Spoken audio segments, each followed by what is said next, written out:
Son las 7:31 de la mañana en Bogotá, Quito y Lima y nosotros continuamos en directo a América por las pantallas de France 24. En economía hablamos de la OPEP+, que prolongó sus recortes oficiales de producción en un intento por animar a un mercado frágil. Más detalles sobre la reunión que tuvieron los países petroleros este fin de semana en minutos con Juan Pablo Lucumí. Solo una jugadora francesa queda en competencia en la cuarta ronda de Roland Garros y es nacida en Rusia. Hablamos de Bárbara Gracheva.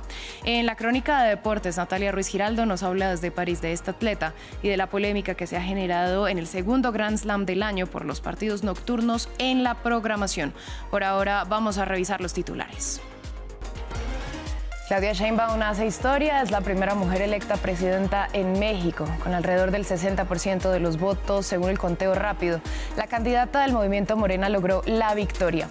La inseguridad, la violencia de los carteles y la migración están en el foco de los ciudadanos.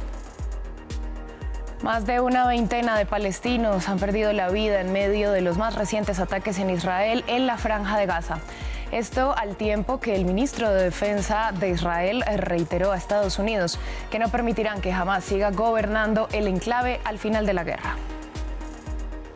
La Organización Meteorológica Mundial informó que el fenómeno del Niño está próximo a terminar para dar paso al de la Niña, por lo que alertaron sobre un posible aumento en las precipitaciones y sus consecuencias. Esto cuando varios países europeos se ven afectados por las lluvias e inundaciones que ya dejan varios muertos.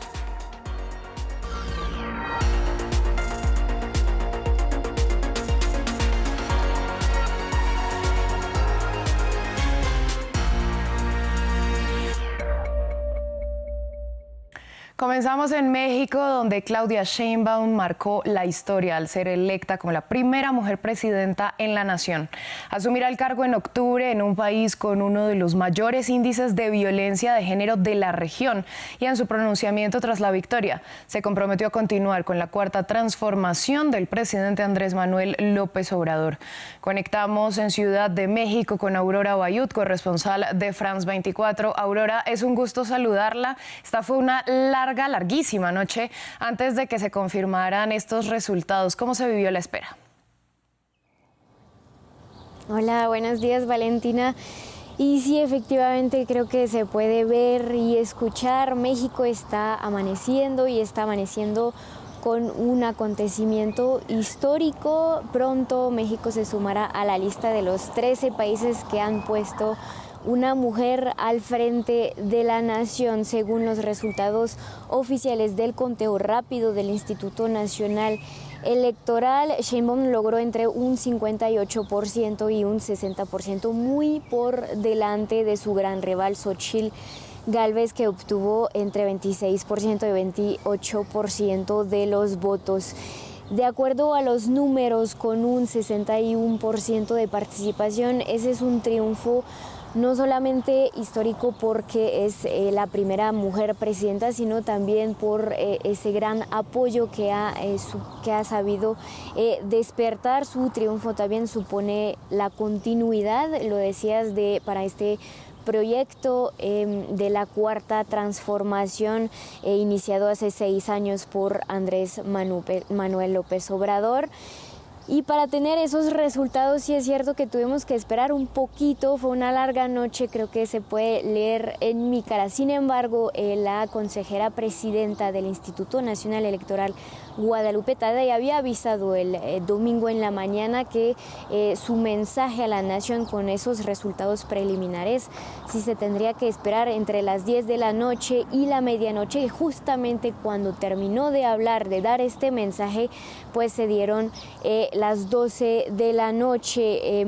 Yo creo que se puede explicar ese retraso, esos anuncios tardíos, pues porque no paramos de repetirlo, pero estas elecciones fueron las más importantes de la historia de México. Está escogiendo 20,000 cargos públicos, la lista nominal estaba integrada por 98 millones de mexicanas y mexicanos en el interior del país y también en el extranjero. Entonces, este retraso dio lugar a que las dos candidatas fuertes se adjudique la victoria. Xochitl Gálvez, a través de las redes sociales, fomentó un poquito ese clima de tensión con un mensaje poco claro.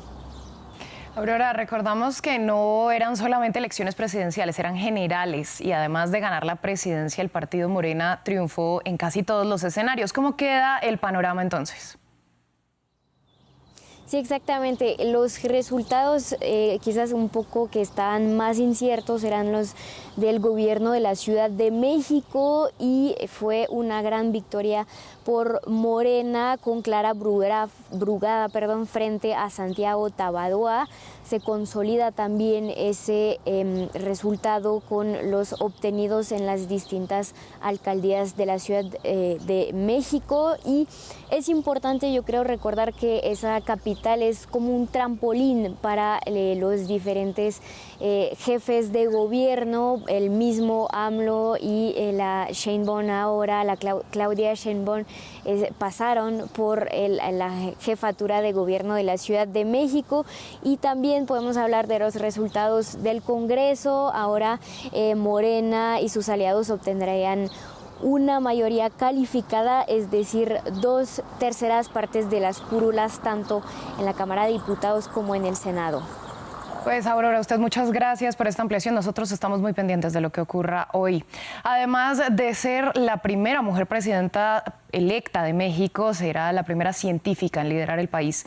Sheinbaum fue vocera del partido Morena y posteriormente jefa del gobierno de Ciudad de México. Más en el informe de Rodolfo Asomosa. Tal como marcaban casi todos los sondeos, Claudia Sheinbaum, candidata del oficialismo, es la nueva presidenta electa de México.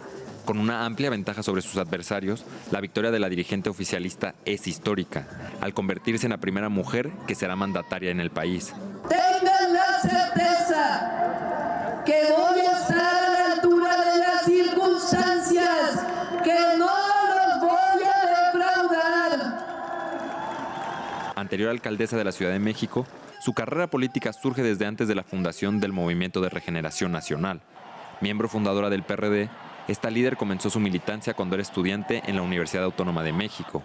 Doctora en Ingeniería e ideológicamente de izquierda, se espera que su gobierno mantenga los programas de ayuda social, además de un fuerte impulso a la educación. En 6 años se ha hecho muchísimo, pero aún falta mucho por hacer. La pregunta es, ¿vamos a permitir que regresen los privilegios y la corrupción? Un momento inédito para México, que mantendrá los proyectos de la denominada Cuarta Transformación y por primera vez pone una mujer en el máximo cargo en un país donde ocurren entre 7 y 10 feminicidios cada día. Cambiamos de tema y vamos a Puerto Rico, que celebró este domingo sus elecciones primarias en las que los ciudadanos eligieron a sus candidatos a la gobernación y los representantes en el Congreso puertorriqueño. Los resultados preliminares designaron a Jennifer González como candidata del Partido Nuevo Progresista para las elecciones generales del próximo 5 de noviembre, derrotando al actual gobernador de la isla, Pedro Pierluisi. La votación se celebró en medio de largos apagones de electricidad en la capital San Juan. Los detalles en el siguiente informe. Día de votación en Puerto Rico. Este domingo los ciudadanos fueron llamados a elegir a sus candidatos para las elecciones generales del 5 de noviembre. Los resultados preliminares arrojaron a Jennifer González del Partido Nuevo Progresista como ganadora y candidata a gobernadora de la isla, derrotando así al actual gobernador Pedro Pierluisi. Entre los cargos disputados, el de gobernador, el puesto ejecutivo más alto de la isla, los miembros del Senado y de la Cámara de Representantes, más los legisladores municipales. Aunque Puerto Rico es un territorio estadounidense, formalmente un estado libre asociado, la población no puede votar en las elecciones presidenciales de noviembre de este año. Este domingo, largos apagones en la capital San Juan perturbaron la votación. El tema de la luz es una cosa tremenda porque hubo un montón de reuniones, se coordinó, el gobierno aseguró que esto no iba a pasar y aquí estamos. Pero aquí en el mismo medio del área metropolitana, que no haya electricidad, eso me parece una irregularidad muy grande. Pero los apagones no son el único problema que tendrá que ser atendido por los nuevos funcionarios de Puerto Rico. La isla también sufre de corrupción y dependencia de las importaciones del extranjero, ya que solo produce el 20% de los alimentos consumidos. Así las cosas, está por verse el curso de González en las generales del próximo 5 de noviembre. Vamos ahora con noticias de la guerra en Gaza, donde más de 20 palestinos murieron en medio de los bombardeos israelíes de la noche y la madrugada sobre la franja. Esto al tiempo que la Agencia de Naciones Unidas para los Refugiados Palestinos alertó que son más de 1 millón los ciudadanos que han tenido que huir de Rafah. El centro de Gaza fue el más reciente objetivo de la ofensiva israelí.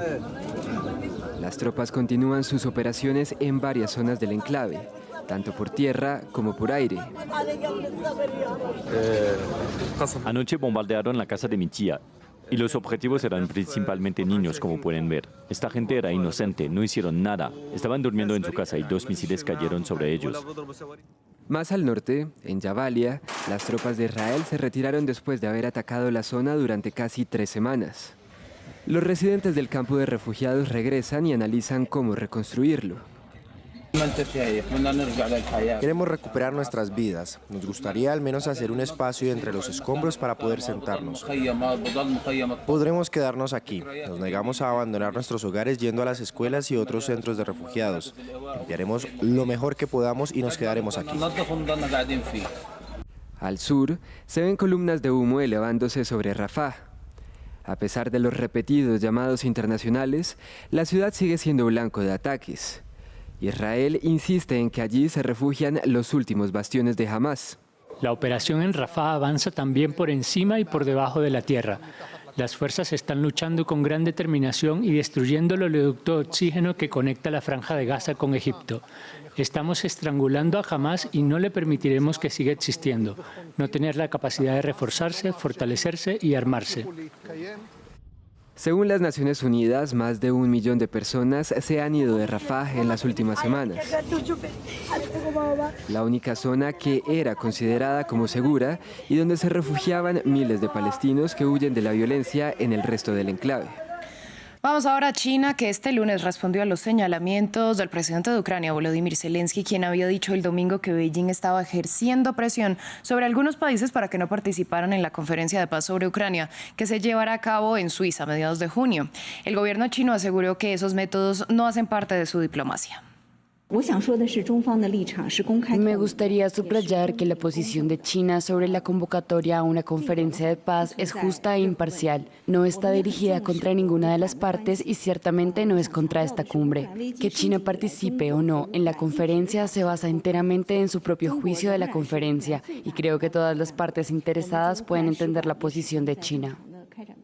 La Organización Meteorológica Mundial informó que se espera que a partir de la segunda mitad del año finalice el fenómeno de El Niño y llegue el de La Niña, caracterizado por mayores precipitaciones y temperaturas un poco más bajas. Esto cuando en el sur de Alemania, el norte de Italia y el este de Suiza se ven afectados por fuertes lluvias que han dejado inundaciones y muertos. Atrapados por el río, estos 3 jóvenes hicieron lo posible por no ser arrastrados. Los bomberos intentaron rescatarlos con una cuerda desde una grúa. ¡Prendi la corda! Pero no tuvieron éxito. El viernes en la mañana se reportó la desaparición del grupo. El incidente ocurrió en el pueblo de Premariaco, en el norte de Italia, que se encontraba en alerta amarilla por inundaciones. La parte del río Natisone, que está prohibida para los bañistas por pronóstico de inundación, parecía tranquila cuando llegaron, pero se vieron atrapados en cuestión de minutos. En el sur de Alemania, donde las fuertes lluvias han convertido las calles en ríos, las autoridades han instado a los residentes a seguir las órdenes de evacuación. Se utilizaron helicópteros para rescatar a las personas atrapadas en sus casas. Algunas han visto dañadas todas sus propiedades. Tuvimos que salir del sótano en el menor tiempo posible. No puedes entenderlo como un ciudadano normal. Tenemos que sacar lo mejor de ello, incluso si duele, y duele mucho. Toda la casa está rota. Escenas similares aquí en el este de Suiza, donde las fuertes lluvias provocaron el desborde de un río. Decenas de casas han sido afectadas. Hubo que llamar a varios bomberos de todo el cantón para que bombearan los sótanos. También hubo que cerrar las carreteras que ya no eran transitables. El peligro aún no se ha evitado. Todavía pedimos a la población que tenga cuidado cerca de la orilla. Según los científicos, el cambio climático está provocando que las precipitaciones en todo el norte de Europa se vuelvan más frecuentes e intensas.